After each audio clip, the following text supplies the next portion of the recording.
Yo, yo, yo, what's goody? It's Bear in the building. Thank you for tuning in to another episode of Kueen Talk. If you are new here, welcome. Make sure to hit that like button, subscribe button, leave a comment. Let us know what you think of this episode. Also, make sure to check out queentalk.com, you guys. It is a new revamped website and it is looking good.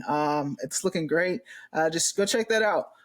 Today, y'all, we got a good guest. We got a good guest based out of San Diego, California. We got TaiReikca L.A. Thank you, Tariqa, for coming on here. How you doing? I'm good. How you doing? I'm doing good. I'm doing good. Like I said earlier, I'm glad to finally connected. We got you on here. For sure. My name is Tariqa L.A. I use they them their pronouns, and I identify as non-binary. Okay. Okay. And like I said, you're in San Diego, California. Were you born and raised in San Diego? Nah. I was born and raised in Indianapolis, Okay. Indiana. Yeah. Okay. What brought you to take you to San Diego? My ex. Okay. Okay. Hey, but you stayed. You stayed. That's I obviously. stayed. Yeah, I didn't really have a choice. And I didn't really know where I wanted to go, so I just kind of like just stayed and now I've been starting to find my way here and figure it out, and I really do like it. I like it, so How I'm long have you glad I been came. there? It'll be 5 years in July. Okay, 5 years. Okay. How old are you? I say I'm ageless. Okay. Okay. I Okay. stole that from Prince, but Okay. Okay. I uh, love it. I love it. I love it. So you've been in there, San Diego for 5 years. My number is 28, by the way. I'm forever 28. I feel that. I feel Yeah, that. that's my number. But you were there for 5 years. What was Indianapolis like though? Oh man, I actually haven't lived there since 2009. But I mean, it's Midwest. The Midwest is kind of like it's like mixing like the East Coast with the South a little bit, with roots from the South. So Hmm. it's a big city, but still at the same time it feels like a small city because everybody knows somebody or knows somebody. But great. I'm grateful that I grew up there and was raised there. Yeah, I'm Midwest too. I'm here in Kansas, so Oh, nice. yeah. Yeah. So I know a little bit about that Midwest life. Did you graduate high school and stuff from there? Yeah. Okay. So what was it like demographic wise? Was there a lot of people of color? Was it mostly white? It was a good mix, Oh, honestly, good. if I remember correctly. I mean, like neighborhoods, like for lack of better terms, are not segregated, but it's either like black people in this one, white people in this one, and then you got neighborhoods that are mixed with everybody. But yeah, you grew up around all kinds of people. For my mother for the most part, and my father, but but I stayed with my father like mainly on the weekends. And I lived with him my senior year in high school. My mom was married for a little bit, so I had my stepdad. We lived with my grandma a good amount of time, so definitely Been had there, some grandma. them grandmas hold it down. Them grandmas hold it Baby, down. everybody done had to live with their grandma at least once in their lifetime, I swear. Grandmas be holding it down, boy. They do. But for the most part, I say I was raised by a village. It took a Yeah, village. for sure. For sure. I feel that. I feel that. Does your family know like your identity and stuff like that? They're cool with it? That was a journey. They I don't think that well. So I told my parents and my siblings that I'm non-binary. My siblings get it, and my nieces and nephews they get it, and they try to do their best to remember my pronouns. My mom is trying as well. She tries, and that's a real long way from where it came, like from when I first came out in high school. So I mean, they all know I'm queer.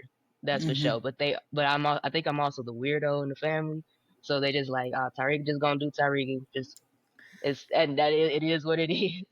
Yeah, we call that the black sheep. The black sheep. Yeah, I feel yeah. that though too. I'm like that in my family too, but I feel like our character like grows for us like how we're able to be the black sheep. Like the people underneath us, like your cousins, your siblings, they'll see and be like, okay, I don't have to fit like the norm of things.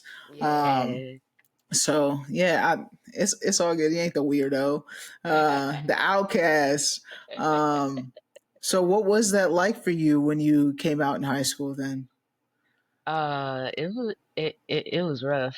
It was rough, my family's Christian, and so that, that didn't align with the Bible and shit. And, I think, like looking at it, like I'm not a parent, but just thinking from my parents' standpoint, when you born, and I was the firstborn. So it's like they have this vision of how, they might want their children to be, or what they see for their kids. And when that doesn't necessarily align, it's like, what? Um, but it was rough, mama didn't understand it, and pops trying to like persuade me to like guys and shit, and then they trying to throw in the Bible verses and shit. So like I honestly, like I just try to stay at school as much as possible. You're already there during the day, so I would stay after for like to do homework, or I got involved in like extracurricular activities like year round. So I was at school more than I was at home. And at school I felt like at school I could be more myself, whereas when I was at home, like just not necessarily. I was me, but it just they ain't like it. I just put it Yeah. like that. It Yeah, it's a came little with all rough. the extra. See, and you Yeah, bring up just like in your story, just of saying that like your safe space was your school, and you were able to be yourself. And right now, like what they're doing with the kids, they're the safe space that's been created. They're kind of like trying to take that away, and yeah, so hopefully, it gets better. yeah. It's like even if like they might have rules and some shit, it's like when I was in school, like I ain't care. I was just me, my friends for the most part. They knew me, they accepted me, and like just it is what it is. But yeah, I really hope I mean, I think they might have it a little easier these days, because these days feel like a lot more accepting than when we was in high school. Right? Yeah. So hopefully it's gotten better since Yeah. we got out. For sure, for sure. I think, yeah, and I think like the representation, like just be having that awareness. Social media has helped out a lot too, just like making it Yeah. accessible and stuff for Mhm. people to find what they're looking for, like being direct with it too. Did you have like any representation for yourself, like growing up? Like, where did you go to look to see other queer people? I made it up in my mind, man. You I for made it. real? There. Don't get me wrong. There was a few queer people back in high school that was out, but it was it wasn't a lot of us. And I don't think I ever really had like a model of who I knew who I was or who I wanted to be. Even though like it could be it grew to kind of be accepting of queer people. Like it was still in that like heteronormative sense of where like who's the man, who's the woman, like who's assuming masculine roles, who's assuming feminine roles. And I just knew like that kind of like being boxed in, like that wasn't me. So uh I didn't really have like a model. But when I learned how to catch a city bus and learn about pride, then When I still was remember. that? Were you uh still in high school or was that after high school? I think I want to say that was my first pride. I think it was like right after high school. I think it was the summer after my senior year. Like I actually went to pride and was like, "Oh snap! Gay people everywhere is rainbow. Oh shit! I found my peoples." That's dope. That's dope. I don't remember my first pride. Like that's Really? it was. I guess I do remember it. It just wasn't that exciting. I guess. I see. It just. I don't know. It just. I don't know what your pride looked like, but it just like it was. Oh, it was very kiddish. Like there was a lot of kids there. Mhm. But I don't know, like 8 years ago. But you got on that city bus and you was like, oh, okay, that was it. Right. Took off. Yeah, it took off. Like riding downtown, we rode past it like before the stop, and I'm like, oh, like just seeing like how much of how much of the block it took up, and then seeing like some of my friends from high school up in there, and I was like, oh shit, what up, dog? You know? Making those connections like there while you're there. Uh-huh. Oh yeah. That's I was like, dog, go ahead, my bad. no, you seen some people that you didn't think were part of the community there.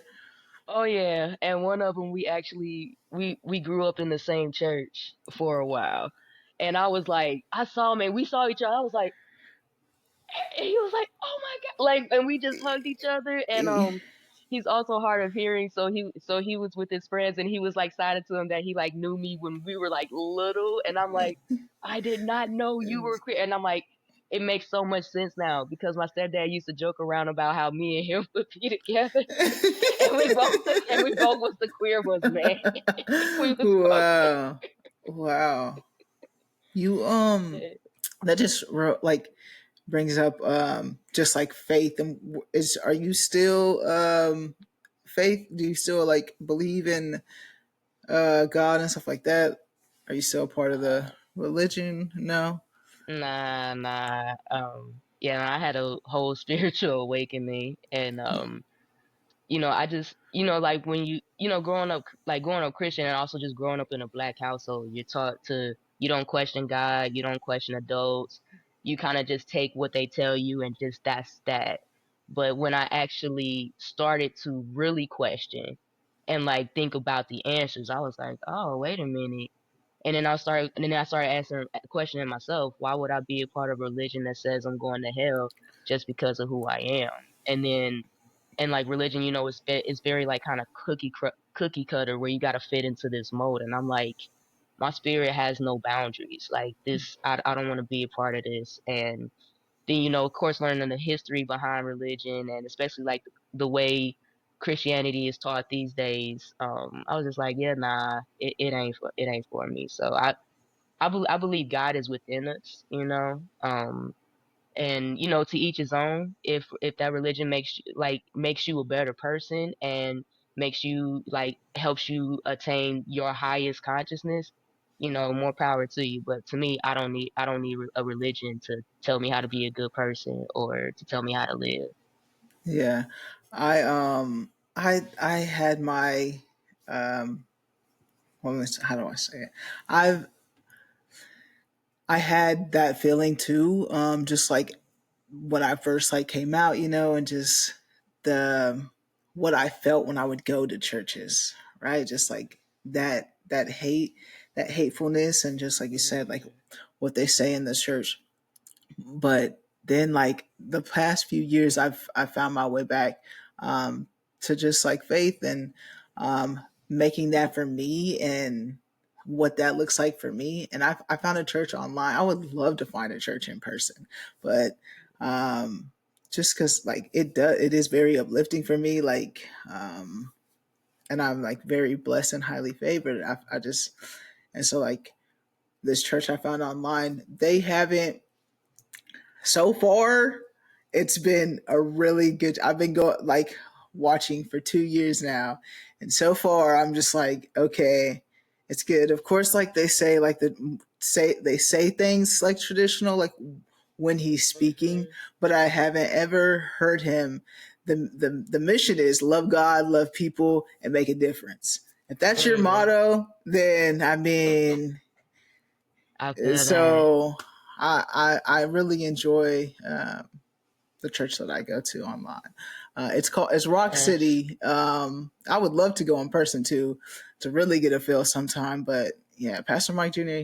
he he hasn't steered me wrong so far. And do you feel like that's you said you found it afterwards within yourself? Do you feel like it happened because of just like what you went through when you came out? Is that why you think you feel the way you do? I think that definitely played into it. Um, Yeah, yeah, it definitely played into it. Because when it comes to that kind of stuff, you can really see like the hatefulness of people start to come out. You start to see the hypocrisy start to come out, and yeah, I think also just like I kind of evolved past that. Like my evolution took me off of the religious path, and But yeah, the queerness definitely had something to do with it. And just also, just the history, just as being a black person in America, to me, like that's the religion that was forced on us. And it no disrespect to anyone whose religion that is, but for me, like, it was more of a cutoff from my power. But Mm, some people find their power through that. That's cool. So I think you just gotta find where your power is. yeah, that just reminded me of just like the movie Sinners. Have you seen it yet? Not yet. I'm trying to go see that tonight, bro. I'm trying to go see You it need to go tonight, see man. it tonight. You need to go see it tonight. Yeah. It is a good movie. Ryan, I think it's cool. Was it Is it Cooliger? Coogler? I think it's Coogler. Yeah, Ryan Coogler. Coogler. Yeah, Oh, genius. He's Gene, amazing. He's I've been amazing. hearing, yeah, I've been hearing Like, so much good stuff about it. hmm I didn't like Pat, and he did Black Panther too. Like, I didn't even put that together until like afterwards. But Oh yeah, yeah, yeah. And he did he's. Fruitvale Station too. Him and Mm, Michael B. Jordan. So like, I feel, yeah, Michael B. Jordan is his go to guy. So it's it's like my bad, sorry. no, go ahead. No, I was just gonna say, it's like when you hear a Jordan Peele movie coming out, you already know it's gonna be fire. If Ryan Coogler and Michael B. Jordan on a movie together, it's gonna be fire. So you gotta go see Yeah, yeah, that's exactly why I seen it. I was just like, oh, I seen Michael B. Jordan on it, and then I ain't gonna lie, I watched the trailer and I was like, oh nah, it's like no, this is not a movie that I would go see because I don't like horror movies at all. I like Oh, that's really? not. I am no way, no. I am terrified of scary movies. The last scary movie I watched was The Conjuring, and Oh and it scared me. shit. I was like that. I was like, it's real. I was like, oh no. I was like, yep, no, not doing this again. And that was the last time. So when I seen the trailer, I was like, yeah, doesn't look like my type of movie. And then like once the second week came out, and then all the reviews were coming out, and people were talking about it, I was like, okay, it's not that scary from the sounds of it. And Mhm. so when I did, I was like, okay, we can go watch it. We can go check it out. And I did. And I was like, oh yeah, very very glad I did. I did. I didn't chicken Man. out.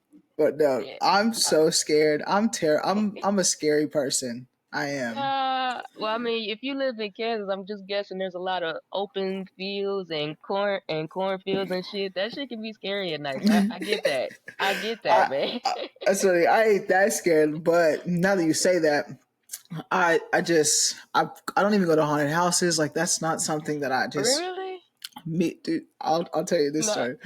So, Me and two of my homeboys, we went to this haunted house that was like homemade, and they did it out of their garage, and it was made out of trash bags, right? oh As shit. soon as we walk into the door, as soon as we walk into the door and they shut it, Scream comes chasing after us, and I literally scream and just like run and tumble down and literally tear down the whole haunted house. It's all torn down. They had to stop. They had to No. they had to close down for the night. They were like, "We're banned." I was like, "I'm never coming back. I don't. You don't have to worry about me getting banned." I was like, "You did your job and you scared me, but you made it out of trash bags." And it was Bruh. like, yeah. So I don't do that. I tried it again years later, Uh-huh. and I'm standing in line. I paid for my ticket. I'm standing in line, and then Chainsaw Massacre comes running out at the end, like they scare people to run out, right? And so he Dude. comes to the line, comes directly towards me, and is literally chasing. I'm like dug down, just scared, screaming, terrified, and he's like over my head. And I was like, "Yep." I didn't even go inside. I didn't go inside. I just went back to the car, waited for everybody else, and just chilled out. Just chilled out. And I've never been back, and I don't plan to go to a haunted house ever, ever. So Bro, I no, think your friends might want you to go just so they can record what they happens just before do. you even get. They do. My two best friends. They always try to get me out of my comfort zone and doing things, Mm. and I won't do it again though. I won't do that again. Mm-mm. Man. No. I would say it is, but I like going to haunted houses if I'm going with friends, cause that should be funny. Like, Mm-mm. I don't want to get Yeah, paid. I don't want to pay anyone to scare me. That's I not. get that. And that's another thing with like the 4th of July. I don't want to pay to blow up my money. Like that's those two things. I just never got on the never got on the train That, with. nope, I get you. I get Oh, man. you. And man, my friends are gonna crack up when they hear that part of the story. That was so long ago. But yeah, you definitely should go see Sinners. I hope you go see that tonight. Like, Yeah. I'm gonna text you tonight and make sure you go check it out. That, yeah. I got a friend. She was like, "No, friend, go see it and call me when you do." I was like, "Okay, cool. I'm gonna go see it." Yeah, it is good. So you Indiana is where you grew up, and that's where you said you got up out of there. Where'd you go after Indiana? After that, I went to Alabama for college. So I went to Mm, Alabama State HBCUs represent. Yeah, okay, nice. yeah. And then I went to California. I went to California Institute of the Arts for grad school. And then after that, I was in Memphis for a little bit working at a community theater. And then I was working. Then I went to Oregon and was working at the Oregon Shakespeare Festival. And then COVID hit, and then that's when me and my partner at the time we moved down to San Diego. Okay. Did you in your schooling were you like it obviously in like the arts? Were you like media production or something or I don't what'd you know. do? I graduated with my bachelor's in theater performance from undergrad, and then my master's is MFA in stage management. So I kind of did went with like the theater route of the arts. Okay. Are you doing that now? Is that still what you like want to pursue? Like, okay, what's the latest thing? What do you got coming up? So right now I am my official title right now is production facilitator for the Performing Arts District, Oh, and I'm also production manager for their School of Theater. dope, dope. That's Yeah. awesome. So, I mean, San Diego treated you right then. It was It is. It is. It's yeah. No, I definitely like. I like the community here, and I'm also an actor, so I perform or do stage readings or act when I can or when time permits. And yeah, so yeah, San Diego. It's like I feel like this is where I'm supposed to be right now. You know. Um. Yeah. that morning glory, that spot. I still dream about that brunch spot. Have you been to Morning Yeah. Glory? I haven't yet. People have told me about it. But I gotta try it out. Yeah, like the vibe there. I was like, man, this is what a brunch is supposed to feel like. Like Ooh. it is. It's a good vibe there. You have to check it out. Oh, most Um, that, most that. I've been to there twice in San Diego. Like both times I visited, I was like, "Yep, we're going to Morning Glory," and you got to get there early because like the line is Mhm. long. Like it's a long Oh, line to get in. So okay. yeah, be prepared I'll to. try it. Be fair to wait. Yep, I'll be I'll have a prepared. book with me. I always got. Where I'll be carrying around. I'll be have carrying around a Shakespeare book, and I just be reading Shakespeare. Motherfuckers like, hey, Shakespeare, like, That please give me a line where I could just read something. I got you. that's Shakespeare's what you like to read though. I do. I like to read Shakespeare's. I don't know. I'm starting to find it fun to try to like decipher what he's saying, and Hmm. figure out the and like get to know the language more. It's like the more I read the language or listen to the language, the easier it is for me to understand it just by like when I go to see like a Shakespeare show. Then I can like it really helps me to start to understand the language better, and it's so poetic. Like I love poetry too, so like just how it flows and stuff is yeah. I'm a theater nerd in that way. Love me Yeah, some Shakespeare. and you said you're an artist too, aren't you? Like, do you produce music too, or?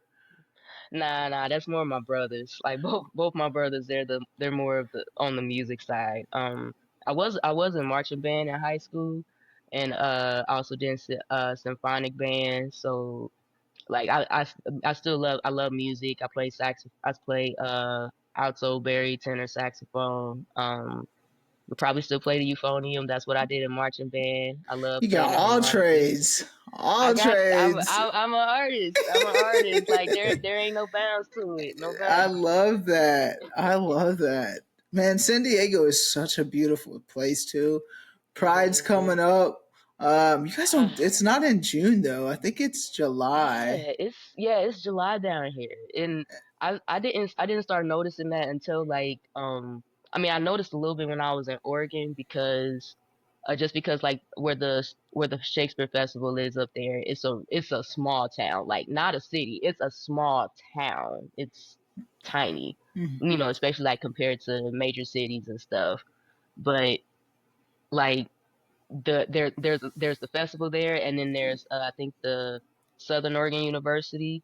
So like June, there's not a lot of people there, so they hold their pride I think in like August. I think Mhm. August is when they hold it because that's when there's like more people there. And then I got down here and like Pride happens in July. So yeah, I'm starting to notice, but it's like yes, let's just spread the whole let's spread the queerness throughout the year and just have Yeah. pride every month That somewhere. hey, as we should. As Come we on, should.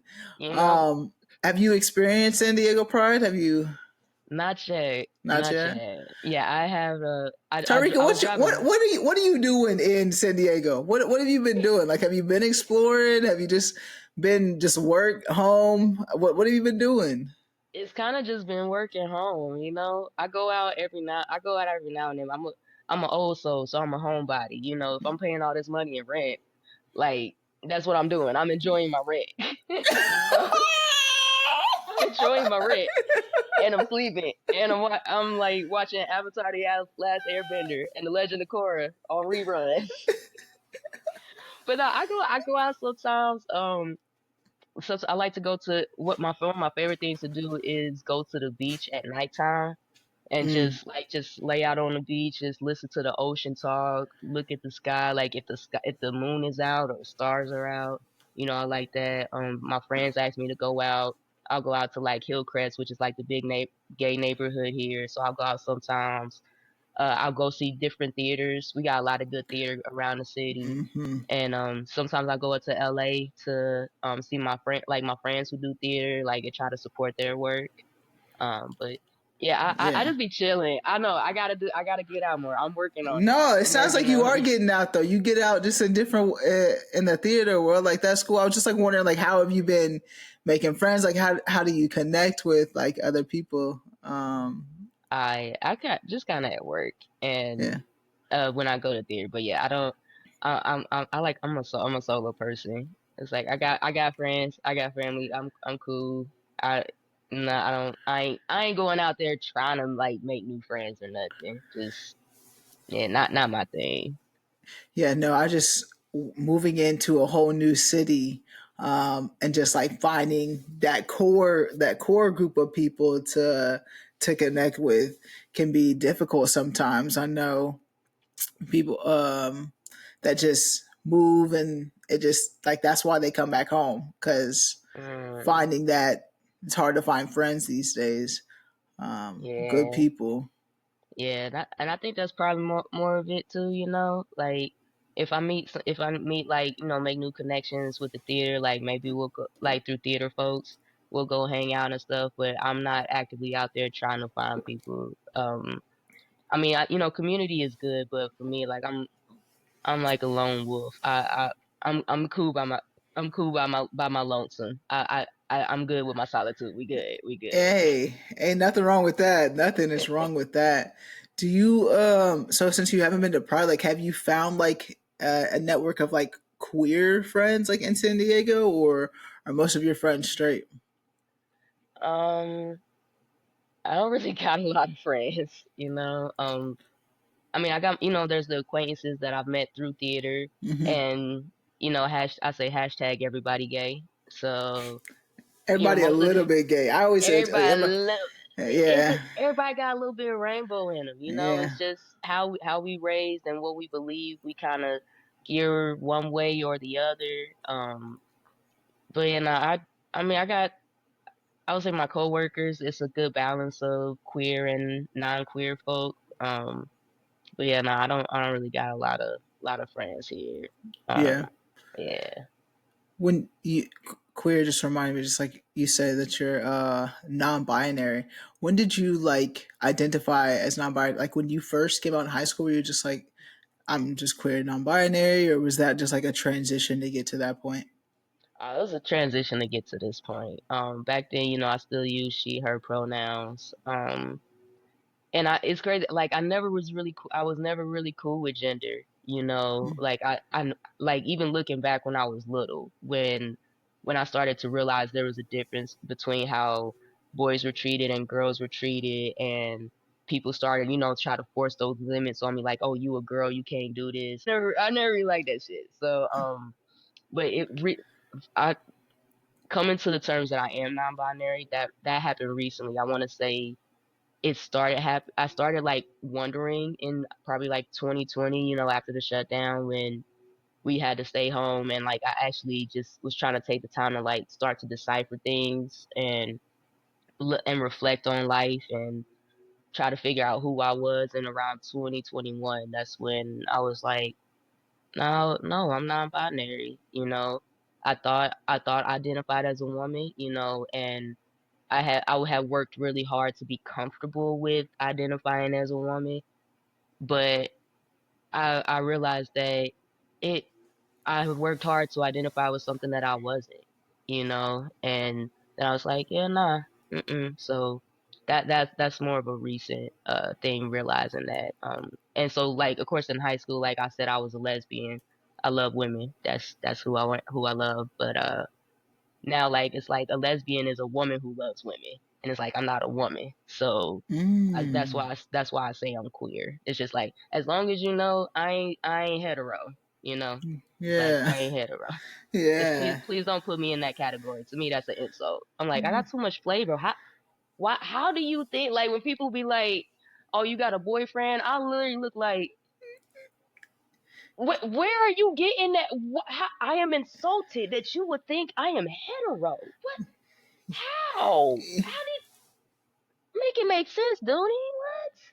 Yeah, I mean, I get what you're saying, but at the same time, like I've like stopped trying to like label anybody these days. Like I'm just like anybody, Right, like you I said, feel that. anybody can be gay, anybody can be attracted to whoever. Like it could look like a heterosexual relationship, it could look like a queer relationship. Like I'm just like really like moving for like these. Like, I'm really trying to be mindful of that, of just like not labeling anybody. Just even so, like I have to watch myself, like when I'm asking people to be on the podcast, because I'm Mhm. like, I don't like at the beginning of this, I would just like assume someone's gay, right? And I just be like, Uh-huh. go up to them in public and just be like, put them on the spot, like, hey, I have a podcast, da, da, da. And I just realized the reactions that I was getting when I would ask people, like, it's like not everybody's just like comfortable, first off, and not Yeah. everybody that you even ask is a part of the like that are Yeah, I out feel that. yet or whatever it may be. And it's just like I was like, okay, I got to take a different approach on this. All right. So I got cards, actually. I got cards made, and I'm just like, now it's just like an Nice. easier way to just be like, hey, I got this podcast, because the podcast is for everybody, queers and Mhm. allies. So I like feel that. that's how I open it up now, so it doesn't make it seem like I'm just trying to single anybody out. I get that. I get Yeah. that. Yeah, Respect. but I could see why you don't want to be seen as a heterosexual relationship, because I'm nah. just like, nah, like, bro, like, no, no, no, like, it's okay. I'm queer. It's okay. It's like, I like, assume it. Assume I'm queer. Assume it. It's okay. Yeah, but it's good on you though for like leaning into that, like your identity and like who you are. You said it happened recently, because I feel like it is like ever changing. Like growing up for us, like it was this way or this way. It wasn't all this like, okay, just figure it out for yourself, like mold yourself into who you are, like not Yeah. you can pick and choose, like, okay, these little things about yourself, and just like it brings your identity of who you are. But so like it's good that you realize who you are, at this moment, whether it was later or now. So Oh that's yeah, that's awesome. pretty appreciate it. Yeah, it's all in timing. All in timing. And do you feel like have you entered into a relationship yet as being non-binary, or is like this is like new, like you haven't entered into that dating world yet? Nah, like this is when I started to identify this way. It happened towards the end of my last relationship, and just after that, I just don't really have a desire to be in a relationship. To me, like that person was my person. But since that's not the case anymore, it's like I don't know. I don't have a desire to be with anybody, to be in a relationship, and at the same time, like my job, like because of my job, whenever I'm in, like a lot of times when I'm doing theater, it is from like a stage management perspective, a production management perspective, and those roles calls for you to worry about everybody else, making sure everybody else is good. So it's like in my career, all I'm doing is caring for other people. And at this point, like in my personal life, I ain't got the energy to be caring about anybody else's child. Like so I need to pour all of that into me, and I think I need that right now.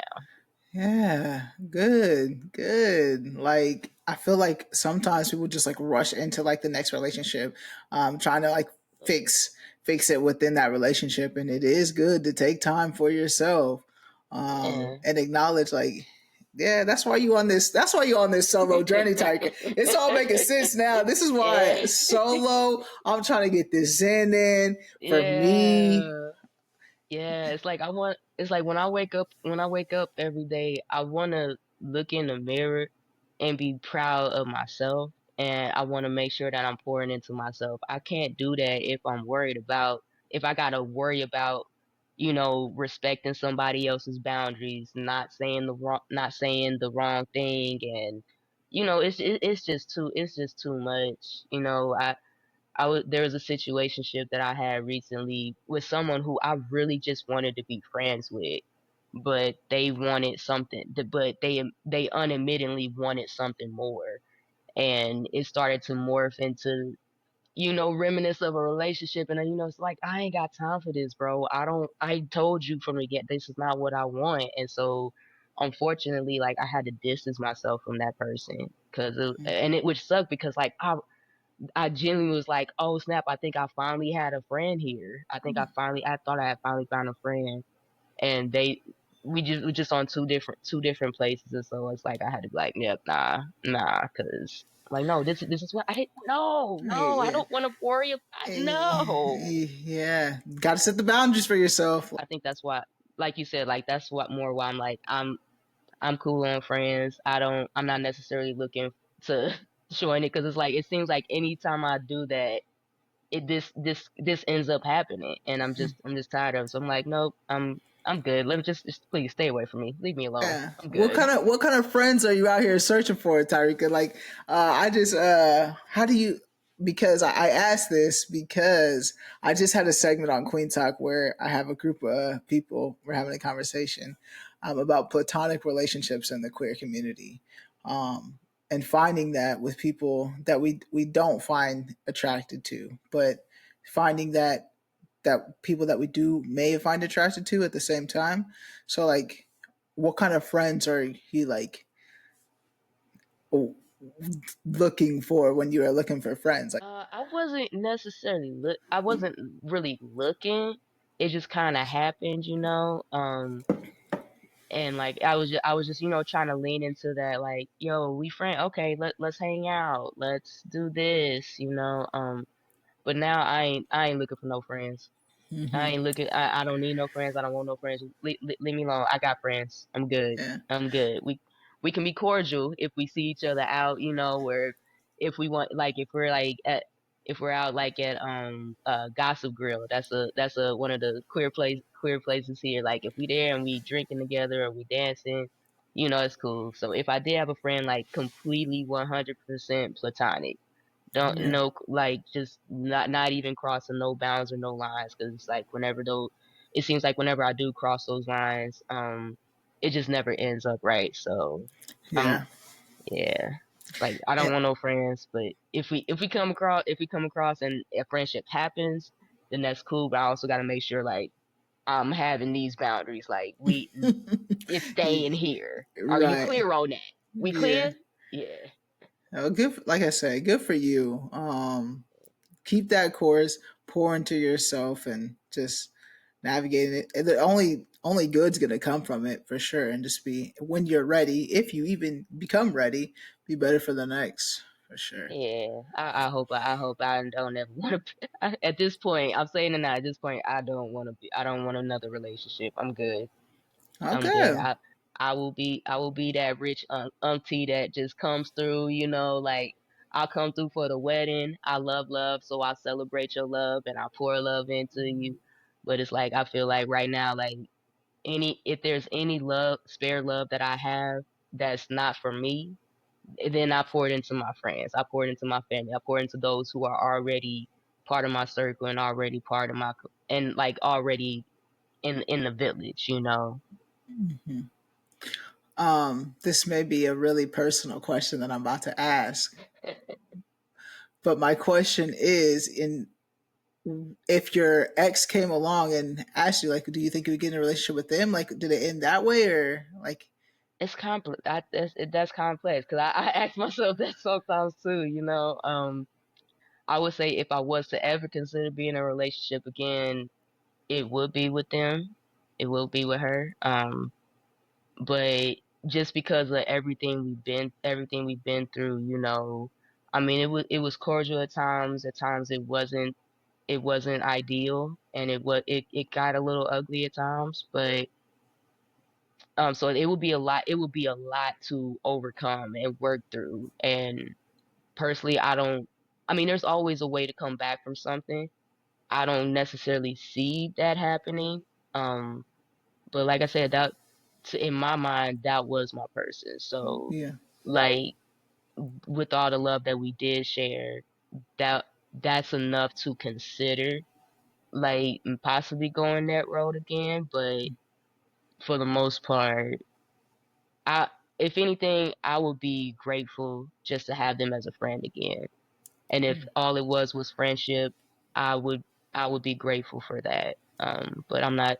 But at this point, I'm thinking, yeah, nah, maybe this ain't a part of my life journey for this lifetime. yeah, I can I'm cool with that, you know.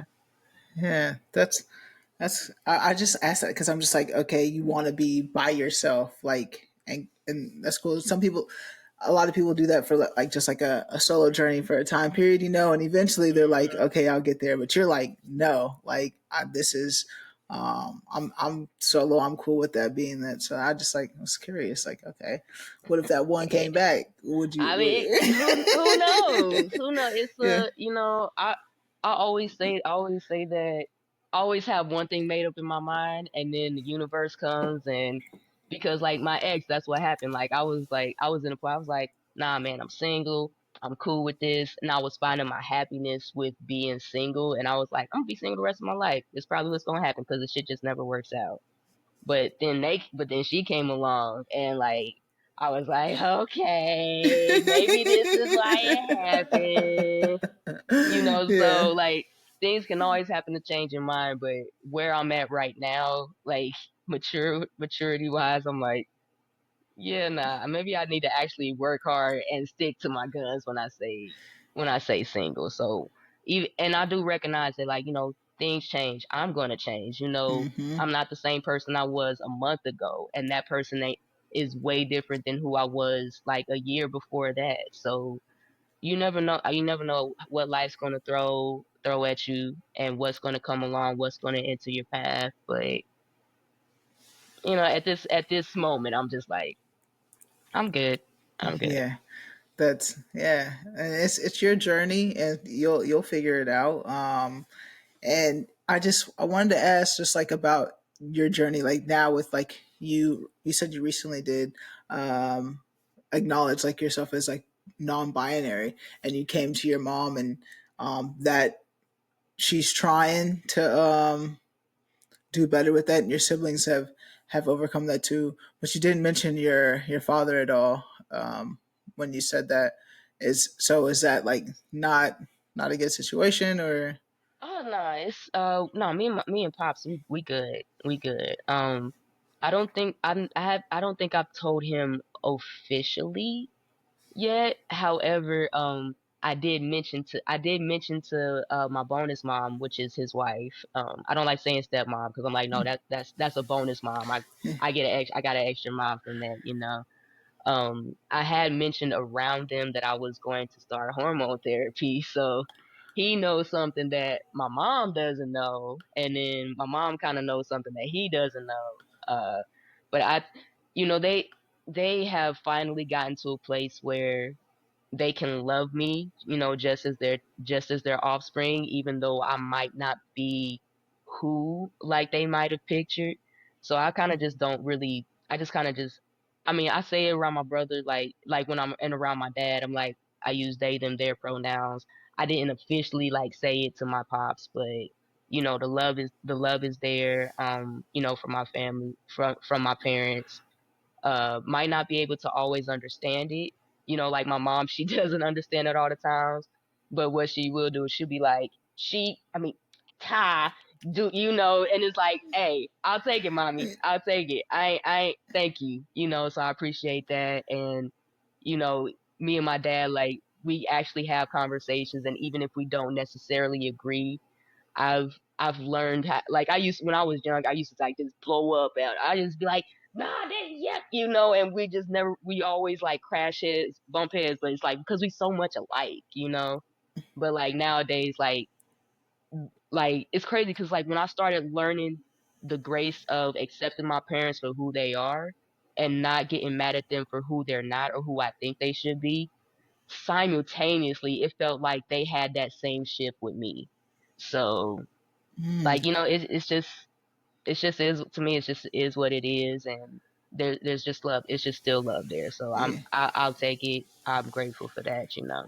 Definitely. It seems like you're having those conversations and learning and growing together. So it's always good, like if they're receptive of just like having a conversation and trying to grow, Yeah. and be accepting. So that's amazing. That's always a good feeling for sure. Oh yeah, and it's especially considering like when I first came out, neither one of them was happy. They wasn't having it. You know, it wasn't the best. You know, it was very hurtful and it was a little traumatic in a way. So seeing where we started versus where we are now, you know, it's just gratitude, so much gratitude. What do you think helped you get to the point that you are now? uh I would say me leaving.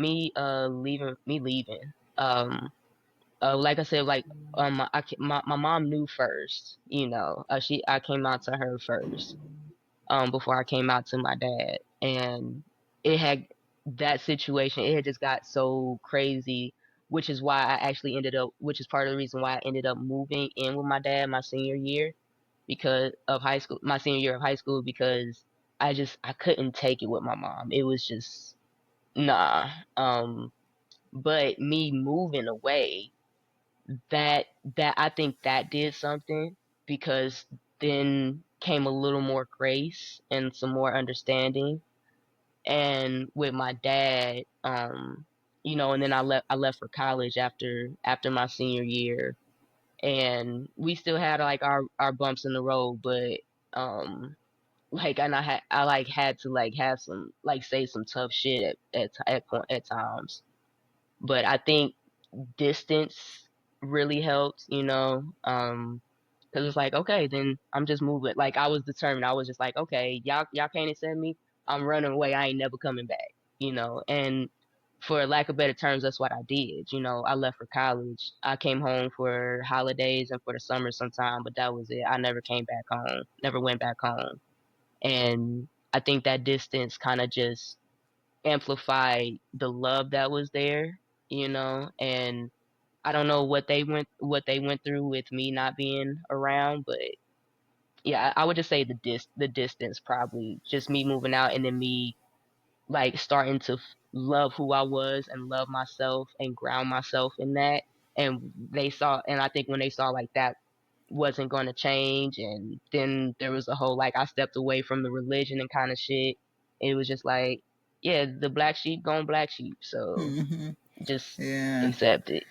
That's yeah. I think you finding that distance too, and just like you said, growing for yourself and standing on it. Like this is and leaning into it, just like and growing because I think when we're not in that environment, we're able to like flourish a little bit more. Like just like you Oh said, like your yeah. say earlier, your safe space was like at school when you're able to flourish. But then when you're out the house completely, yeah, there's no Hmm. boundaries at that point. Like Yeah, and then when you get out, like I mean, going from the Midwest to the Bible Belt, that's a whole culture shock. And then going from the Bible Belt to the West Coast, that's a whole nother culture shock.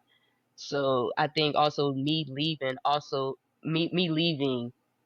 really worked well for me, because then it's like your mind expands, that's why like that's why like those real small towns like in the middle of the country where people never freaking left, and they all have everyone has that same mindset, that same way of thinking, that's why they stay stagnant. I got out, and so I started learning about different cultures within like this country, and different ways of doing things and how people see things, and it really just broadened my mind and expanded in such a way that like it was necessary for my growth as a like just as a person. yeah. Yeah, for sure. And speaking of growth as a person, we mentioned you like realizing you're non-binary, but you threw in there that you're talking about hormonal therapy too. So that's recent. Like, have you started that? Like, is that coming up or? Yeah, I started back in December. I started taking testosterone. Not like not the dosage that like someone who is transgender would take, but so it's a smaller dose. But I was just like, I want like my inside, I want to feel balanced internally, with my energies. And I think the testosterone is really helping that. And also like if it does change my outer appearance in some way, I'm open to it, because like I want to see myself. I want to see who I am in the mirror. And it's kind of hard to see that when it's just like mainly estrogen just going through your body. So Yeah, yeah, yeah. So that was recent, but I've been really, I'm liking it. I'm liking that's what it's doing. that's good. And the fact that you said it's like you're you're not trying to transition fully, like you're taking a lower dose, which I've this is the first time like I'm hearing of like that experience of just like just making it for themselves. So just like if someone else is like listening to this, that's a possibility for them to do too. Just like you don't have to do go full transition, like you can do like your slow Yeah, journey in their own experience. So that's dope. yeah. Luckily, I did a show with we did a production of As You Like It, and the entire cast was non-binary, trans, and queer actors, and that it was so dope to be in a space like that where like everybody like he's like, oh, these are your pronouns, and everybody just has it. I was like, wait, what? And then like I'm talking to like there was trans men in the cast, and I didn't even know that they were trans. I didn't even know they were trans. And I'm like, wait, you're trans? And they're like, yeah. And so like I'm like, can I ask you questions about your journey and stuff? And they were really receptive and open. And then there were also the trans women in the cast. They also encouraged me. They're like, no, I think you will be really good at I think the hormone therapy will be real good for you. And I was like, but I don't want to transition into being a man. And they was like, no, you can take smaller doses. I'm like, wait, there's dosage sizes? Are you kidding? And they're like, yeah. And so I started looking into it. And when I found a program that's helping me with the prescriptions. So I was like, yeah, no, okay, That's let's try good. it. That's good. See, and it's like you have to be around that representation in those groups Yeah, to like to know about those things, and yeah, um, that's why I was like, yeah. good plug for Kueen Talk. No, you could do that. Like, this could be like someone listening, like that's wanting to do that. So that's awesome. That's awesome that you were able to be in like that space too, within that environment. And you said that's the one and only time that's happened in production wise. Yeah, production wise, that's the only time that's happened. Now there, and then there's been times where like I've been like there's been an all black cast, and I get to I've been an assistant stage manager for those, so that's cool. So it's like next thing on the docket is like all black and all queer cast. Like Yes. that's the next one. It's like, come Hey, on, universe, give it to me. you're speaking it into existence. Yes. Yes. I love it. I love it. Tariqa, is there anything a part of your story that you're like, man, I want this to be known, be heard too? I would say just that the story is ever evolving. You know, I think sometimes in this culture we think like you got to get to a point where you've arrived, and it's like even when you do have those moments, it's like there's always the next step, and like growth is continuous. Yeah, for sure. For sure. I was just gonna ask, what would you tell your younger self? Ooh. Oh, I don't think we got time because that's a whole dissertation. That is a whole dissertation. I'll be like, look, okay, when you thinking of doing this, no, do that. Don't do that. Oh my, like maybe I should just go upside my head, my younger self's head sometimes. But I would say if anything, I would tell my younger self to love yourself. Love yourself more. Don't don't let the closed mindedness or the limited thinking of people put bounds on you. I would tell myself lean into the questions that are there that you haven't really recognized, and know that you don't have to fit into a mold. You are boundless. Embrace it. Embrace who you are and love who you are. But I would think probably just more just love yourself, little Tariqa. Love yourself, bro. I You love good. that. I love that. Love yourself. Um, because you're the one that wakes up with yourself every single day. You live with your thoughts, your movements. You have to have that confidence within yourself. Um, Yeah. I love that message. Thank you, Tariqa, for being on this podcast today. Oh, thank Um, thank you for having me. This was really cool. It's really dope. I love to hear that. I love to hear that. So, for those of you that have thought about being on the podcast, you heard what Tariqa said. It's really dope. It's really dope. Yeah, come be on it. Like let's just chat. Let's just have the conversations. That's how you start to change the world, I believe. It's just like one conversation at a time. You want to change the world, you start by changing yourself. And then you keep talking to others and y'all have those conversations, then we keep evolving, and then it's like one drop in the river. It's just a ripple that goes out and it keeps spreading and keeps going. And that's how we spread love around the world now. Dropping gems. Dropping gems. I know that's right.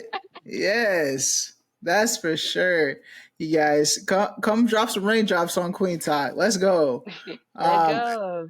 let us know what you think of this episode, Tariqa. Like, I feel like your story is relatable too. Just being non-binary, finding that out just recently, leaning into that, just and figuring out for yourself the solo journey that you're on, trying to navigate that too, and being okay with that. I think that's all relatable, and hopefully, listeners on this podcast, if it relates to somebody, they can resonate with that and find their own experience within that. So thank you again. So yeah, let us know in the comments what you guys think of this episode. And remember to go to queentalk.com, queentalk.com. Check out the new website, you guys. And yeah, make sure to hit that like button, subscribe button, leave a comment. Let us know what you think of this episode. As always, family, friends, strangers, love, and be nice.